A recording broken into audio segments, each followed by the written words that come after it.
বিরোধী দলীয় নেতা একেবারে উইথ ডিউ রেসপেক্ট আমি বলতে চাই আপনাকে যে আপনি বলেছিলেন ধুত্তর ফ্যামিলি কার্ড। আসলে আমি এটাকে ভুল বুঝিনি, আমি ওনার বক্তব্যকে একেবারে ভুল বুঝিনি। কেননা আমার মনে হয়েছে তিনি ভেবেছিলেন আরে কি ফ্যামিলি কার্ড, আপনারা জনাব তারেক রহমানের অ্যাবিলিটিস সম্পর্কে জানেনই না। তিনি ফ্যামিলি কার্ডকে ছাপিয়ে কৃষক কার্ড থেকে শুরু করে প্রতিটা ক্ষেত্রে তিনি যুগান্তকারী উন্নয়ন নিয়ে আসবেন বাংলাদেশের জন্য। সেই কারণে আমি তাকে ভুল বুঝি নাই। জি, অতএব আমি এতটুকুও ভুল বুঝতে চাই না। এই হাউসের ওই পক্ষে যারা আছেন, আমরা পুরো বাংলাদেশের প্রতিনিধিত্ব করি।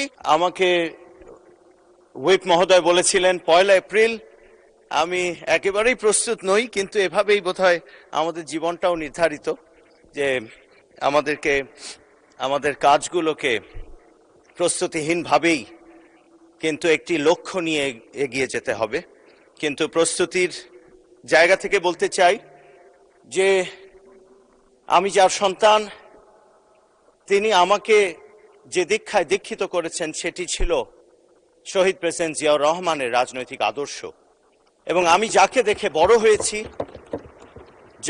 বড় হয়েছি তিনি আমাদের দেশনেত্রী মরহুমা বেগম খালেদা জিয়া, যিনি চট্টগ্রামকে বাণিজ্যিক রাজধানী হিসেবে ঘোষণা করে দিয়েছিলেন। কিন্তু সেই কাজ আজ আমাদের সুযোগ এসছে, আমার নেতা, অবিসংবাদিত নেতা, মাননীয় প্রধানমন্ত্রী, সংসদ নেতা জনাব তারেক রহমানের নেতৃত্বে সেই কাজ আমরা করব। এইবার ইনশাআল্লাহ চট্টগ্রামকে আমরা সেই উচ্চতায় নিয়ে যাব।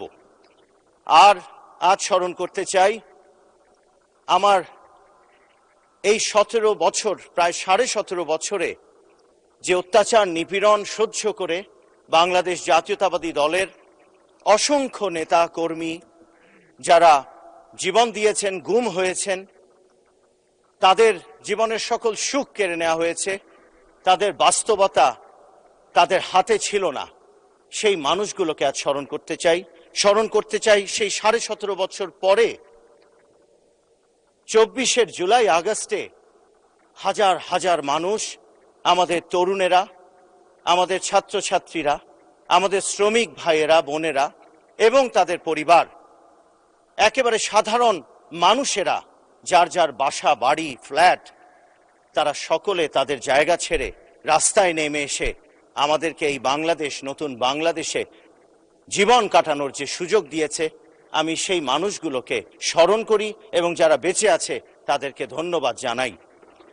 আমি চট্টগ্রামকে মনে করি খুব অবহেলিত, এবং আমরা এই 55 বছরে আমরা দেখেছি যে চট্টগ্রামে আমরা অনেক বড় বড় মন্ত্রী পেয়েছি, আমরা হয়তো আমার বাবা তাদের একজন, আমরা অনেক বড় নেতা পেয়েছি, কিন্তু চট্টগ্রাম মনে করে চট্টগ্রামের জন্য বিশেষভাবে যে কাজগুলো দরকার সেগুলো হয়নি। তাই আমি এই সংসদের মাধ্যমে মাননীয় স্পিকারকে অনুরোধ করতে চাই যে চট্টগ্রামে যদি সেই বাণিজ্যিক রাজধানী অর্থাৎ 2003-এ মরহুমা দেশনেত্রী বেগম খালেদা জিয়া যে ঘোষণা দিয়েছিলেন এবং আক্ষরিক অর্থেই ঘোষিত হয়েছিল চট্টগ্রামকে বাণিজ্যিক রাজধানী হিসেবে, তিনি লালদিঘির ময়দানে ঘোষণা করেছেন এবং ক্যাবিনেটে তিনি অ্যাপ্রুভ করেছেন।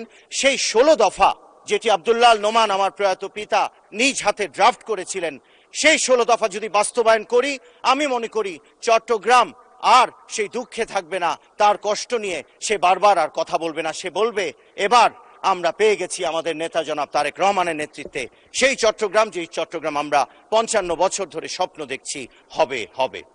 আমি আজ বলতে চাই, শিক্ষা ব্যবস্থা আমার খুব প্যাশনের জায়গা।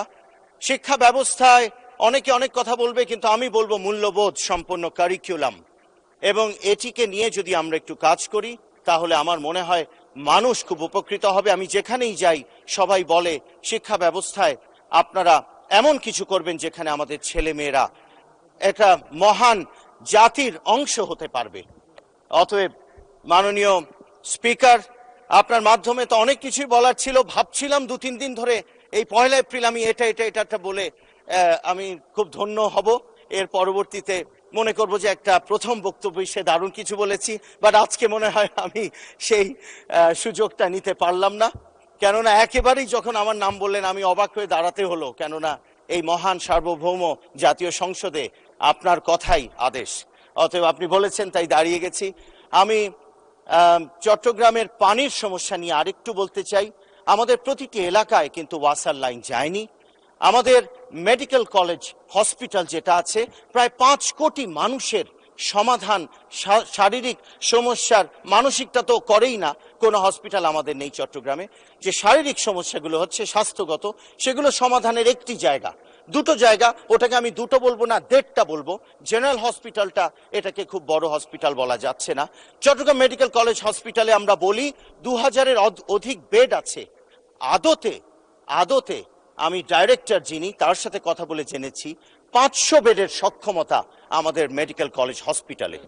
এটি আমার আসনে না পড়ার কারণে আমি আমাদের সংসদ সদস্য চট্টগ্রাম 9 তার সাথে আলাপ করেছি, আমার যা করণীয় আমরা করব। তবে চট্টগ্রাম 10 সহ চট্টগ্রাম 11, চট্টগ্রাম 7, 8 সকল জায়গায় আমি বিশ্বাস করি, আমি এক্সপার্টদের সাথে কথা বলেছি, একটি করে হলেও 500 বেডের অথবা এর কম হলেও চলবে, আমাদের একটি মেডিকেল হসপিটাল আমাদের দরকার প্রতিটা এলাকায়, প্রতিটা আসনে। এটা কমপক্ষে একটি হওয়া দরকার। এই দাবিগুলো অথবা এই অনুরোধগুলো আমি মাননীয় স্পিকার আপনার মাধ্যমে আমার প্রথম বক্তব্যে চেয়েছিলাম যে একটু বলে রাখি, কেননা চট্টগ্রাম আমাদের প্রাণের শহর, আমাদের জীবন। আর আমার নেতাকে আমি ধন্যবাদ জানাই আমাকে মনোনয়ন দেবার জন্য, এবং চট্টগ্রামবাসীকে আমি কৃতজ্ঞতা প্রকাশ করছি আমাকে নির্বাচিত করবার জন্য। আমার সময় শেষ, আমি আবার উঠবো ইনশাআল্লাহ। মাননীয় সদস্য, আপনি যেহেতু 1 তারিখের জন্য আশ্বস্ত হয়েছিলেন, আজকে ডাকা হয়েছে, সেটার জন্য আউট অফ জেস্টার 1 মিনিট অতিরিক্ত সময় আপনার জন্য বরাদ্দ করা হলো। আমি আবার আপনাকে ধন্যবাদ জ্ঞাপন করছি মাননীয় স্পিকার। আমি একটি রম্য আলাপ করে একটু শেষ করতে চাই। আমার মনে হয়েছিল কয়েক ইলেকশনের আগে আমি একটি কথা শুনেছিলাম, বিরোধী দলীয় নেতা, একেবারে উইথ ডিউ রেসপেক্ট আমি বলতে চাই আপনাকে, যে আপনি বলেছিলেন ধুত্তর ফ্যামিলি কার্ড।